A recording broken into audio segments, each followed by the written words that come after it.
Assalamualaikum warahmatullahi wabarakatuh.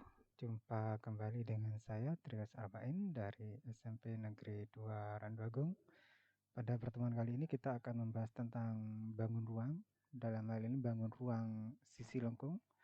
Di mana bangun ruang sisi lengkung itu ada 3 mungkin nanti yang tercakup di dalamnya. Cuma kita hanya membahas satu satu bangun ruang yaitu tabung. Oke, kita mulai dengan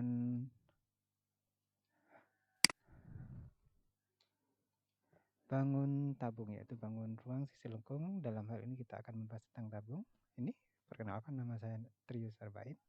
Selanjutnya untuk kompetensi dasar yang akan kita bahas nanti adalah pada 3.7 tentang membuat generalisasi luas permukaan dan volume berbagai bangun ruang sisi lengkung, tabung, kerucut, dan bola. Dalam hal ini kita hanya membahas tentang tabung. Yang 4.7 kita menyelesaikan nanti masalah kontekstual yang berkaitan dengan luas permukaan dan volume bangun ruang sisi lengkung, tabung, kerucut, dan bola, serta gabungan beberapa bangun ruang sisi lengkung. Cuma pada pertemuan kali ini karena waktunya kita terbatas, kita hanya membahas tentang tabung. Oke, tujuan pembelajaran dari kegiatan kita kali ini yang pertama, kita nanti menyebutkan unsur-unsur tabung, jari-jari, diameter, tinggi tabung, sisi alas, selimut, dan sisi atas. Yang kedua, menjelaskan rumus luas permukaan tabung. Yang ketiga, menghitung luas permukaan tabung. Yang keempat, menjelaskan rumus volume tabung. Yang kelima, kita akan mencoba nanti menghitung volume tabung. Yang keenam, kita menghitung luas permukaan tabung jika volume dan unsur-unsur tabung diketahui. Yang ketujuh, kita akan nanti mencoba menghitung unsur-unsur tabung jika volumenya diketahui. Yang terakhir, kita akan menghitung luas selimut tabung tanpa tutup. Jadi kalau biasanya tabung itu ada tutup di atas, di bawah itu alas. Jadi ini kita mencoba untuk yang ke-8 ini kita menghitung luas selimut tabung tanpa tutup. Oke, tabung. Kita awali. Unsur-unsur tabung yang pertama. Yang pertama kita harus tahu dulu tabung itu apa. Tabung adalah bangun ruang 3 dimensi yang dibentuk oleh dua buah lingkaran identik yang sejajar dan sebuah persegi panjang yang mengelilingi kedua lingkaran tersebut. Oke, contohnya benda-benda yang menyerupai tabung. Kaleng susu milk, Frisian flag, sebetulnya ini kita tidak boleh menyebut merek ya, tapi tidak apa-apa. Yang kedua, botol Sprite kaleng. Oke, ini gambar animasinya tabung.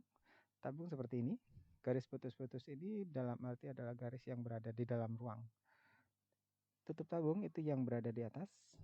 Bagaimana Pak kalau ini kita balik nanti? Berarti yang atas yang tutup tabung, yang bawah alas. Sedangkan yang kedua diameter. Diameter itu jarak ini dari sini ke sini, itu namanya diameter. Sedangkan ini adalah tinggi tabung. Selimut tabung itu daerah yang mengelilingi ini. Selimut tabung, alas tabung, jari-jari tabung yang bawah. Rumus luas permukaan tabung. Rumus luas permukaan tabung. Gambar tabung ini misalkan gambar tabung. Luas permukaan tabung. Sedangkan tabung itu terdiri dari dua lingkaran yaitu atap dan alas. Sedangkan selimut ini pinggir kalau kita potong terus kita rentangkan akan jadi seperti ini. Maka ini merupakan jaring-jaring tabung. Luas permukaan tabung secara rumus kita lihat di sini ada dua lingkaran, maka di sini kita 2 kali luas lingkaran. Lingkaran ini dan lingkaran yang satunya. Terus yang selanjutnya adalah kita mencari luas persegi panjang ini. Luas persegi panjang. Untuk selanjutnya ini lingkaran, kita tahu rumus luas lingkaran adalah pi r kuadrat. Jika dikalikan 2, terus kita tambah dengan luas persegi panjang, rumusnya adalah panjang kali lebar. Secara terurut nanti akan kita dapat rumus akhir seperti ini. Contoh soal, untuk membuat sebuah patung, seorang pengrajin menggunakan sebuah batang pohon yang berbentuk seperti tabung dengan diameter 14 cm dan tinggi 18 cm. Kita diminta untuk menentukan luas permukaan dari batang kayu tersebut. Penyelesaian. Diketahui, yang kita ketahui pertama adalah diameternya. Kalau diameternya 14, maka jari-jari adalah separuhnya, yaitu 7. Sedangkan tinggi di situ kita ketahui 18 cm. Dengan begitu kita tinggal memasukkannya ke dalam rumus. Luas permukaan tabung 2 kali pi r dikali dalam kurung r ditambah t 2, Pi-nya kita gunakan 22/7 karena jari-jarinya kelipatan 7. Lalu nanti kita kalikan 7 dijumlahkan dengan 18. 7 dijumlahkan dengan 18 adalah 25. Hasil dari ini 2 kali 22/7 dibagi 7 adalah 44. Sedangkan 44 kalau kita kalikan dengan 25 hasilnya adalah 1100. Satuannya kita gunakan cm persegi karena itu kita membahas tentang luas. Bagaimana dengan volume? Volume sama-sama tabung. Ya, volume tabung. Apa yang harus kita ketahui dulu? Rumusnya. Rumus dari volume tabung itu adalah pi R kuadrat kali tinggi. Seperti kita ketahui, tabung merupakan sebuah prisma, sedangkan rumus umum dari volume prisma adalah luas alas kali tinggi. Kenapa ini pi R kuadrat? Karena alasnya berupa lingkaran. Luas lingkaran sejak dulu tidak berubah, pi kali R kuadrat. Lalu kita kalikan dengan tinggi. Untuk keterangannya, V di sini kita asumsikan sebagai volume tabung. Pi kita tahu 22/7 atau 3,14.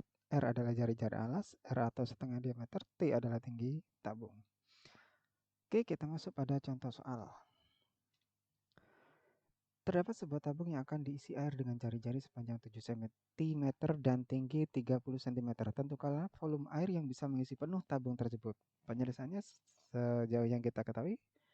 Oke, kita harus tahu dulu apa yang harus kita ketahui. Di situ kita mendapatkan jari-jari adalah 7 cm dan tinggi adalah 30 cm.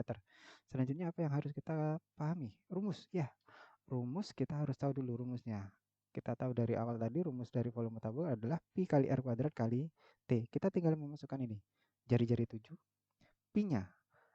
Untuk menentukan pi, kita melihat pada jari-jari. Kalau jari-jari adalah kelipatan 7, maka kita gunakan Pi-nya adalah 22/7. Tetapi kalau kelipatan 10 atau yang lain selain kelipatan 7, kita gunakan 3,14. Karena di sini jari-jarinya 7, maka kita gunakan Pi-nya adalah 22/7. Selanjutnya, kita tinggal memasukkan apa yang kita ketahui ke dalam rumus. Pi, kita gunakan 22/7, jari-jarinya 7, 7 kuadrat, kali 30. 30 ini tinggi. Setelah kita proses, kita kalikan akan kita dapatkan nilai 4620. Satuannya di sini adalah cm pangkat 3. Kenapa? Karena yang ditanya adalah volume. Kalau ini ditanya tadi luas, kita satuannya adalah cm kuadrat karena luas. Jadi volume air yang bisa mengisi penuh tabung tersebut adalah 4620 cm kubik. Selanjutnya adalah luas dari selimut tabung. Kita harus tahu dulu selimut tabung itu apa. Selimut tabung merupakan sisi lengkung yang berada di kiri dan kanan tabung. Sedangkan rumusnya, luas sebuah selimut tabung keliling alas dikalikan tinggi tabung. 2 pi R dikalikan tinggi tabung 2 pi R kali T.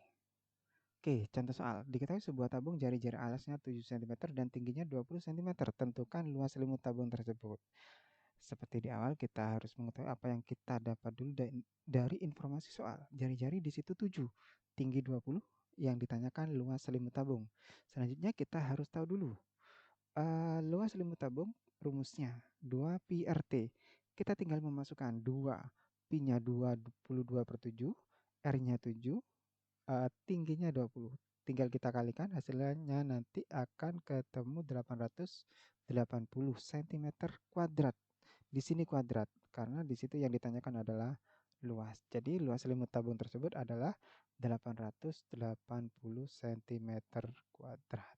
Oke, sampai di sini dulu. Terima kasih atas perhatiannya. Jika ada hal-hal yang mungkin perlu ditanyakan, nanti kalian bisa japri ke saya bisa lewat Google Classroom atau bisa japri khusus melalui WA.